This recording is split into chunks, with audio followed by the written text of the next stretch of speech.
Hello my friends, poem my friend में आपका स्वागत है। मैं आपको बहुत इजी और सिंपल रेसिपी बताने जा रही हूँ आम पन्ना की। इसके लिए मैंने 6 पके आम और 4 कच्चे आम लिए हैं, जिन्हें मैंने छील लिया है। चाकू की सहायता से आप छीलने का भी यूज़ कर सकते हैं। इसके लिए आप एक कंटेनर ले लीजिए या एक पतीला ले लीजिए मीडियम साइज़ का, जिसमें आप इसके गुदों को अच्छे से बॉईल कर सकें। मैंने एक पतीला लिया है, इसमें इसके मैंने छोटे छोटे पीसेस काट लिए हैं और आप इसकी गुठलियाँ निकाल के हटा दीजिए।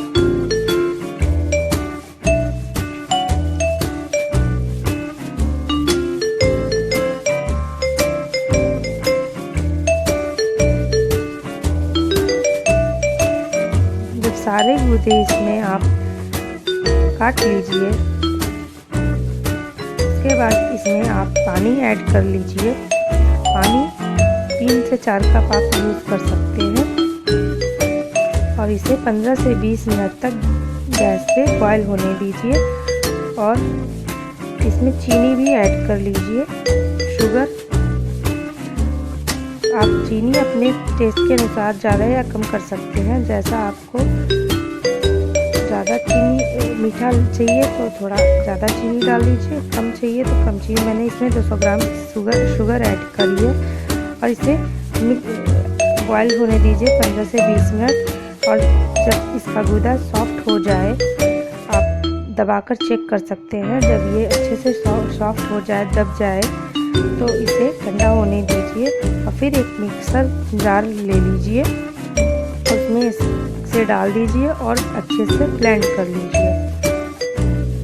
ब्लेंड होने के बाद ये एक थिक पेस्ट बन जाएगा। आप चाहे इसमें वाटर यूज़ करके इसे थोड़ा पतला भी कर सकते हैं, जैसा आपको कंसिस्टेंसी इसकी चाहिए।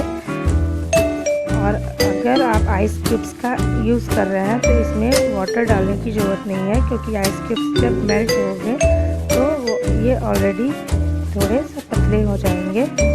आप इसमें स्वाद के अनुसार आप चाट मसाला भी यूज़ कर सकते हैं ऊपर से। और thanks to watch my video, please like, share and subscribe to my channel.